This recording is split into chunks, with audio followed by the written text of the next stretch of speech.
Sir sound माने ध्वनि। तो जो आवाजें आती हैं हमें वो किस प्रकार से आती हैं और जो मीडियम है उसका किस माध्यम से आती हैं, तो उसके बारे में ये आपका चैप्टर है। When an object vibrates in a medium it produces sound which reaches our ear, explain how it is done.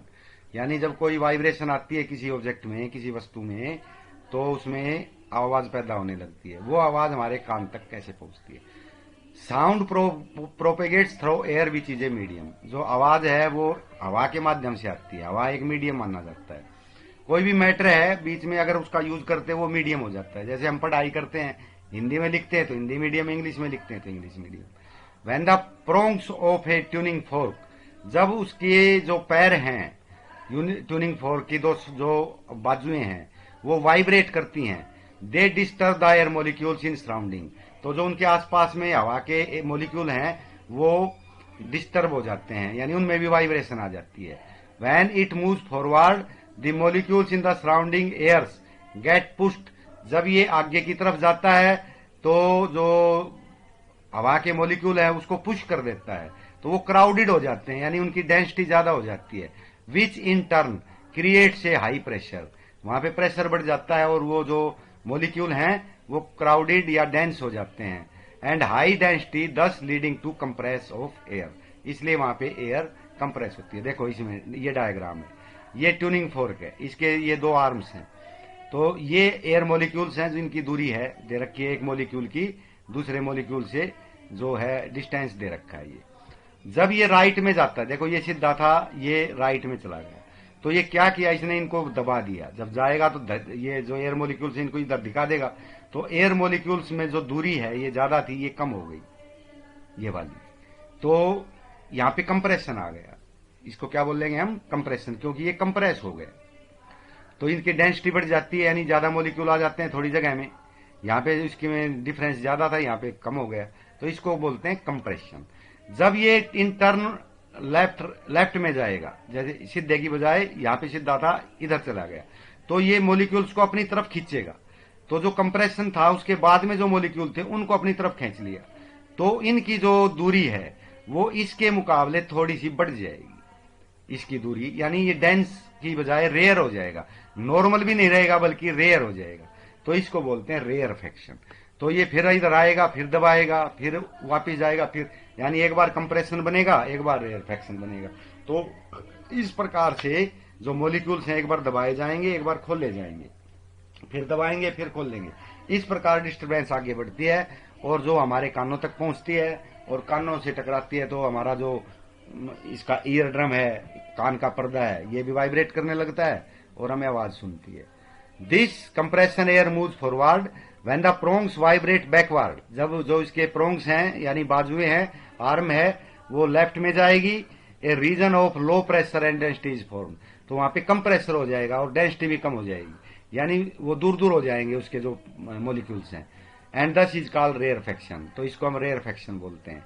When the tuning fork vibrates back and froth, तो इस प्रकार वो बारी बारी से आगे और पीछे जाता वाइब्रेट करता रहेगा। The surrounding air is subjected to both compression and rarefaction alternately. तो अल्टरनेट मतलब बारी बारी से, एक बार कंप्रेशन आएगा, एक बार रेयरफेक्शन आएगा। दस the energy released by tuning fork travels outward. इसलिए जो ट्यूनिंग फोर्क जो रिलीज करता है एनर्जी, साउंड एनर्जी के रूप में, वो बाहर की तरफ चलती है। When these energies are on reaching the ear causes the eardrum to vibrate. तो हमारा कान का पर्दा भी वाइब्रेट करने लगता है, and we will able to hear the sound, और हम आवाज को सुन सकते हैं। तो इस प्रकार का, ये आपके जो नोटबुक है ना उसमें एक जगह दी गई होगी, उसमें आपने डायग्राम बनाना है।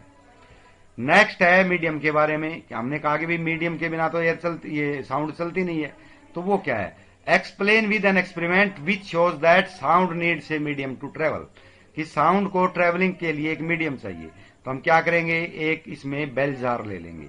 बेल माने घंटी, जार माने ये एक बोतल की तरह बंदा, नीचे से तली नहीं होती, इसके तली जो है एक लकड़ी के डब्बे के ऊपर होती है, और इसमें एक वैक्यूम पंप लगा होता है हवा बाहर निकालने के लिए। तो ये घंटी है, ये तारे हैं ऊपर की तरफ बिजली की, ये कोर कहता है कि ऊपर से हवा नहीं आ सके, एयर टाइट है ये। तो हम क्या करते हैं, इसको वाइब्रेट करना शुरू कर देते हैं। तो इसको ना ऑन कर देते हैं इलेक्ट्रिक स्विच को, तो घंटी बजने लगती है और हमें सुनाई देती है। फिर हम क्या करते हैं, वैक्यूम पंप से इसकी हवा बाहर निकालने लगते हैं।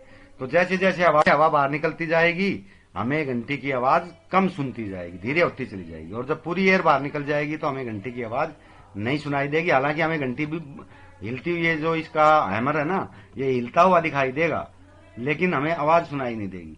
इससे ये प्रूव होता है कि बिना मीडियम के साउंड जो है नहीं चल सकती, इसको मीडियम की जरूरत होती है।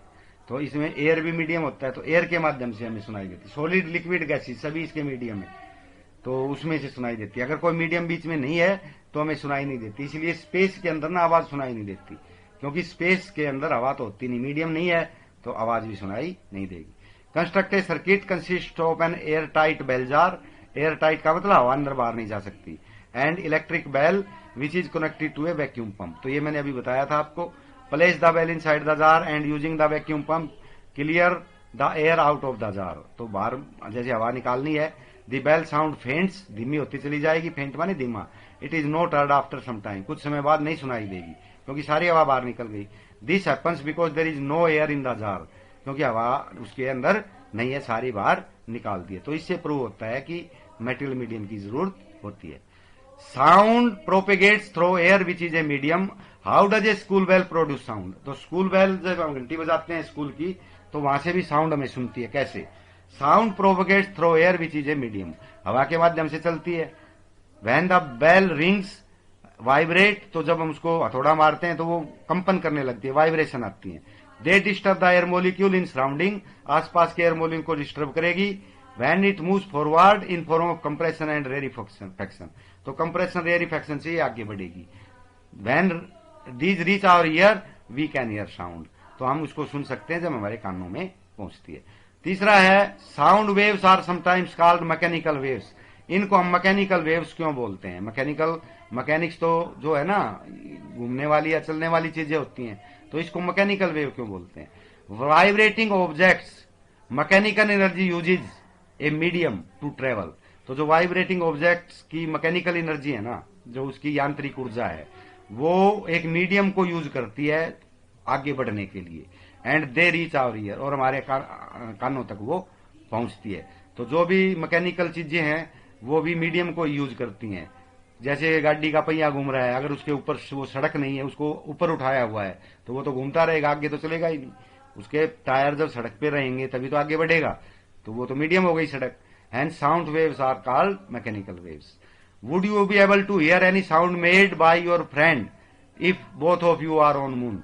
दोनों चांद पे हो तो क्या सुनेगी? तो हम कहेंगे नहीं सुनेगी, क्योंकि चांद पे मीडियम नहीं है, हवा ही नहीं है वहां पे। Which property of wave do you think determines loudness and pitch.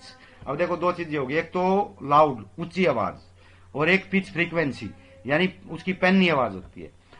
Frequency of wave determine the pitch, यानी जो फ्रीक्वेंसी होती है वाइब्रेशन जो बनती है ना, वो एक सेकंड में कितनी वाइब्रेशन बनती है, वो फ्रीक्वेंसी होती है। जितनी ज्यादा फ्रीक्वेंसी होगी उतनी तिखी आवाज होती है, पैनी आवाज होती है, तो वो पिच होता है। When the frequency of wave is high then the pitch is high. अगर फ्रीक्वेंसी ज्यादा है तो पिच भी ज्यादा होगी, और साउंड इज थ्रिलर, और वो पैनी आवाज आएगी। लाउडनेस होती है मोटी आवाज। एम्पलीट्यूड ऑफ वेव का एम्पलीट्यूड है, जैसे वेव ऐसे चलती है, देखो मैं यहाँ पे इस पॉइंटर से बताता हूं आपको, ये ऐसे चलती है, ऐसे ऐसे ऊपर नीचे होती है ऐसे वेव। तो जो मीन पोजीशन से जितनी ऊपर जाएगी या जितनी नीचे जाएगी, वो उसका एम्पलीट्यूड होता है। यानी जो ये मीन पोजीशन होती है, इससे ऊपर कितनी गई और नीचे कितनी गई, तो कम दूरी तय करेगी तो कम एम्पलीट्यूड, ज्यादा दूरी तय करेगी ज्यादा एम्पलीट्यूड। तो ज्यादा एम्पलीट्यूड है तो जो हमें ज्यादा सुनाई देगी मोटी आवाज, और कम एम्पलीट्यूड है तो कम लाउड होगी। Explain the term wavelength, time period, frequency and amplitude of a sound waves. तो साउंड वेव की ये चार चीजों की डेफिनेशन देनी है आपने, तो मैं इसको अभी बताता हूं आपको definition. Wavelength it is defined as the period between two consecutive compression और रेरिफैक्शन, यानी दो कंजिक्यूटिव लगातार कंप्रेशन और रेरिफैक्शन के बीच की जो दूरी है उसको हम वेवलेंथ बोलते हैं। ये मीटर में मापी जाती है, क्योंकि लेंथ है मीटर में। जैसे मैंने ये कहा ना कि ये वेव होती है इस प्रकार से, या हम पिछले वाले उसमें आ जाएं डायग्राम में, ये डायग्राम था हमारा ये वाला। तो ये कंप्रेशन है और बाहर रेरिफैक्शन है। तो एक कंप्रेशन और रेरिफैक्शन, जैसे ये कंप्रेशन से दूसरा कंप्रेशन या एक रेरिफैक्शन से दूसरा रेरिफैक्शन, इनके बीच में कितनी दूरी है, इसको हम बोलते हैं wave length.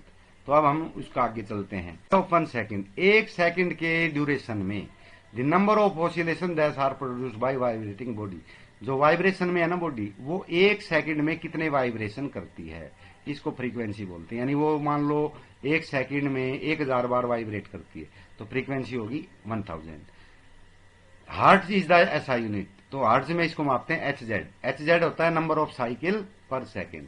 Amplitude, it is the measure of maximum displacement of A vibrating particle about it's mean position. तो ये मैंने बताया ना, ऐसे चलती है वेव, तो जो मीन पोजीशन है उससे कितनी ऊपर तक जाती है और कितनी नीचे तक जाती है, तो उसको हम बोलते हैं amplitude.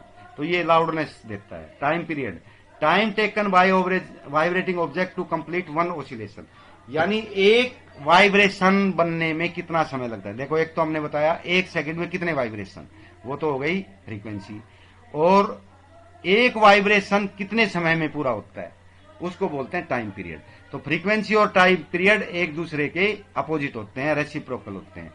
Frequency is equal to 1 divided by time period. Next, explain how the frequency and wavelength of a sound are related to its speed. तो स्पीड से, जो वेव की स्पीड होती है उसकी साउंड की, फ्रीक्वेंसी और वेवलेंथ कैसे संबंधित है। तो speed is equal to wavelength into frequency. C से स्पीड लिख दिया हमने, ये न्यू है, ये फ्रीक्वेंसी है, और ये लैम्डा बोला जाता है, ये उल्टा वाई लैम्डा, ये वेवलेंथ है। तो ये न्यू वेवलेंथ, तो ये है, इसको न्यू बोलते हैं, NUE, न्यू।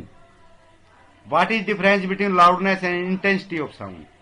इंटेंसिटी का मतलब होता है भाई कितनी साउंड एक निश्चित समय में आपके आगे से गुजरती है, कितनी साउंड की जो उसके पार्टिकल है साउंड के, वो कितने गुजरते हैं। The intensity of sound depends on the energy per unit area, कि एक यूनिट एरिया में कितनी एनर्जी गुजरती है एक यूनिट एरिया में से, तो उसको तो हम बोलते हैं इंटेंसिटी। लाउडनेस होता है response of the ear as well, और लाउडनेस ये है कि वो ईयर पे, हमारे कान पे क्या रिस्पॉन्स डालती है, वो लाउडनेस है कि भाई मोटी आवाज आ रही है, पतली आवाज आ रही है। In which of the following 3 media does the sound travel faster at a particular temperature, air, water, iron, यानी solid, liquid, gas. For the sound to travel it needs a medium, तो साउंड को medium की जरूरत होती है। And the sound travels fast in solid as compare to liquid and gases, सॉलिड में सबसे तेज गति होती है उसकी। So sound travel fast in iron as compare to water and gas, तो आयरन में ज्यादा तेज चलेगी क्योंकि आयरन सॉलिड है। Explain why the ceiling of the concert hall are curved, जो सीलिंग होती है ना छत, कंसर्ट हॉल का मतलब जहां पे प्रोग्राम होते हैं, नाटक वगैरह होते हैं, तो उनकी जो छत है वो कर्व्ड होती है। कर्व्ड हमने जब से अभी आपको लेंस वगैरह के बारे में बताया था, कर्व्ड लेंस यानी गोलाई में होते हैं वो थोड़े से। दी साउंड आफ्टर रिफ्लेक्शन, तो क्योंकि वहां से रिफ्लेक्शन होती है, आपने 8th क्लास में पढ़े हैं, has to travel in all direction uniformly.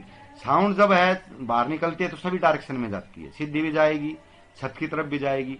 तो जो छत गोल होने से ये फायदा है कि वो छत से टकरा के वापिस रिफ्लेक्ट होकर नीचे की तरफ आ जाती है और सारी साउंड दर्शकों तक पहुंचती है, तो सभी कॉर्नर में जाती है एंड ऑडिबल टू एवरीवन, और सभी को सुनाई देती है। So that is why the ceiling of the concert hall are curved, इसीलिए वो कर्व होते हैं उसके कंसर्ट हॉल की सीलिंग।